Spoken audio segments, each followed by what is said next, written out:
I'm doing well. I'm the best shape I've been in for over a year. I'm physically not in any pain at all. Treatment has worked really well. Everything is stable, so I couldn't have responded better to the treatment that's available.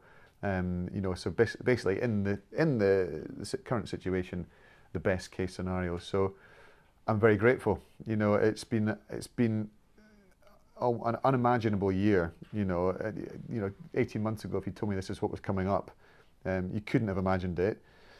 But that's life, isn't it? You get curveballs. It's how you deal with it, and it's how you make a plan and you move forward. And I've been so lucky to have genuinely amazing people around me, from family, friends, medical support, the general public, who've really propped us up and lifted our spirits. I feel very fortunate in that respect. You are a public figure. When you were at the Olympics, you were owned by the public, it felt like at times. How's it been like to deal with this in public, the pros and the cons? I think initially it's not easy, and we tried to keep it very private and keep it to ourselves in the first few weeks and months to try and just to get our heads around the situation. Our hand was forced initially in that a journalist was started snooping around, so we had to make an announcement, a very generic announcement that I've been diagnosed with cancer. I was about going through treatment at that point through chemotherapy, but I was doing okay, and that we'd sort of in due course we would explain more. And that was probably the hardest part, really, explaining the full situation.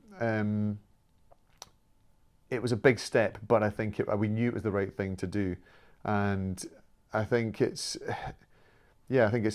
almost not wanting speculation. I think once you want to be sure that the facts are out there, the less you give, the more people are going to speculate, and the more the media are going to sort of pry and maybe come up with false information. So we thought, let's get in the front foot, let's tell the story as it is.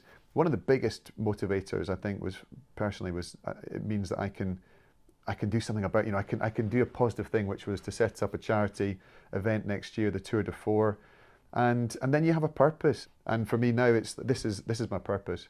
It's first of all spreading awareness about it, trying to get men to go and get checked, because it's a very simple thing to deal with if you catch it early enough, and also raise hopefully a huge amount of money to try and fund ongoing research. I realise how far I've come now. There's no way I could have sat here talking to you 6 months ago. I'd have been a gibbering wreck. The overall hope was that it would help people, not just people going through a cancer diagnosis, but that you can get through the most extreme situations and pop out the other end with and still have hope and still be able to live your life. Let's first of all talk about the bigger 180, because the darts, the World Championships on Sky has become like a Christmas tradition. It's just unbelievably popular. But just tell us about what the bigger 180 is about.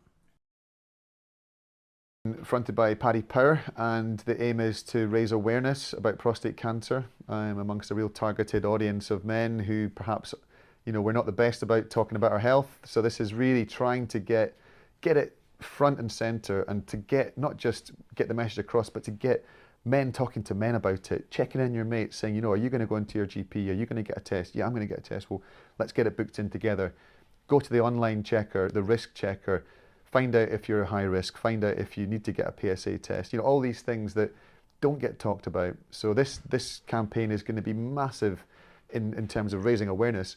It's also going to raise a lot of money too. So every 180 that's thrown, that's going to raise £1,000. Every 9-dart finish, £180,000 will be donated by Paddy Power. It's just going to be a celebration, I think, getting all the fans together and just trying to get this message, front and centre. And I've never been to the darts before. I've seen it on TV. I grew up watching. You're going now, aren't you? Well, I'm going. I can't wait. And the friends that I've told, I've said, I'm going to the World Darts. They're like, oh, can you get me a ticket? How did you get on the list? Kind of thing. And it's everybody without fail. Everyone I've mentioned darts to has said, I would. That's like I don't know, Wimbledon or FA Cup final or whatever it is. People want to go, and to the atmosphere, the just the fun that everyone seems to have. So I'm really excited about it, and it's great that it's going to be doing so much good as well. Well, it's going to bring a new verve to the. I'm not even going to do it. The 180. I'm not even Go going on, there. commit. I tell you, you do it. I'll do 190. it. Chris, you're very good at darts. Please say no. So I used to have a dartboard on my bedroom door, and I just remember every time I hit the wood on the door, my mum shouting through. I basically getting grief. And I remember when I left home to go off to university, and there's this sort of, perfect circle with all these dart holes around it. I think that's your answer. I have played darts, but I'm rubbish at it. I think there's a reason why I took cycling up, not darts. Prostate Cancer UK gets £60,000 for urgent research. I'm going to get a checkup. I'm booked in, but I'm scared. That's a completely normal reaction, and I think it's always, it's running away from these fears. It's the worst thing you can do, confronting them and voicing them, even just saying it out loud, saying, I'm scared to go to the doctor. I don't like it. I don't like, whatever it is. I don't even like getting an injection, or I don't like getting a blood taken. I don't like needles, or I don't like talking about my health, or whatever the thing is. Most likely the fear of the outcome, but actually that doesn't exist. It's trying to predict the future. That's what causes anxiety and fear. Just say, what, this is happening. It's in the diary. Same as going to the dentist. You tell your kids, right, you're going to the dentist. I don't want to go to the dentist. You have to do it. It's just something you've got to do. And this should be of a similar level. It should be an annual check. I believe that, an automatic thing you do and you get it done, and it's not a big deal. PSA test, you can have, as you say, the full MOT, etc. Just I think, first of all, blokes don't really know, and some families just don't know. I didn't know about a PSA blood test before. So PSA, essentially, it's a blood test to see if there's any cancer activity in your prostate, and it's a very, there's complications with it, so it's not always black and white. But currently, it's the best or the only way we can screen for it.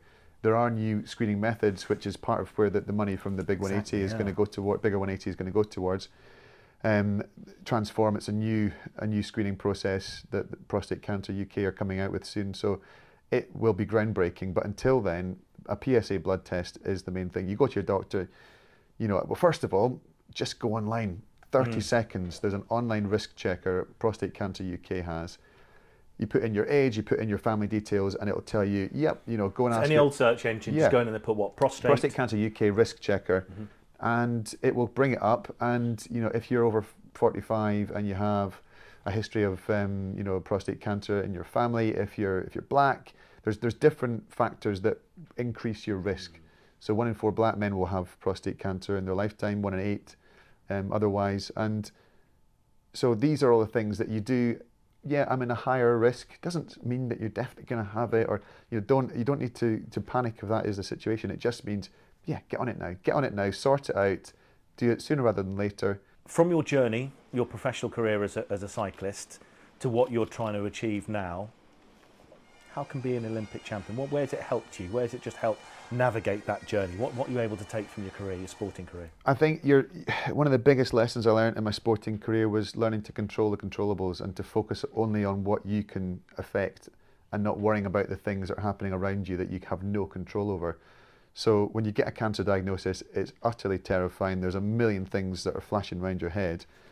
But at the heart of it, I wanted to build a team around me, of support network of people, of family, of friends, of doctors, nurses, the people that can give me the best advice.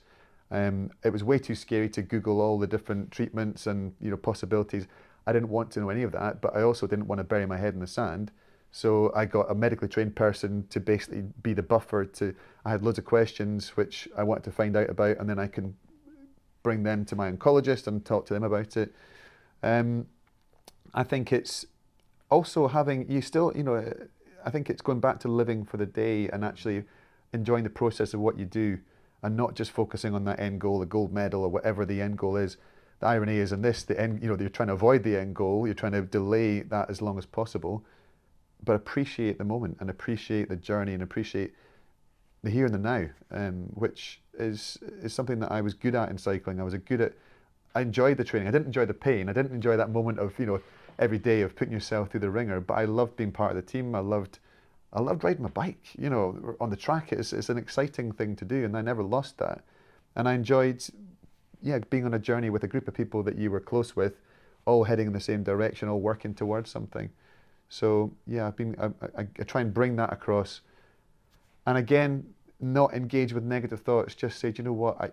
I choose not to engage with the negativity. I try. It doesn't mean you bounce out of bed every morning feeling brilliant and being positive, but just don't allow yourself to wallow. Don't allow yourself to. Do you think a lot of that's come from the sporting environment? Because you're an individual, but you're part of a team. Sports psychologist as well. Well, with British cycling, when back in the day, yeah, that was it. Steve Peters, they were one of the leaders. Yeah, well, Steve Peters is still helping me now. You know, Steve has been incredibly supportive, and he has helped me to deal with getting my head around the situation, and it's not easy. So I am so lucky to be in a situation I'm in. People might think that sounds strange to say I'm lucky. I truly believe I am lucky, because in the circumstances that I'm in that I can't change, I'm in the best possible scenario. I have great people around. I have an amazing family. I've got a wonderful wife. I'm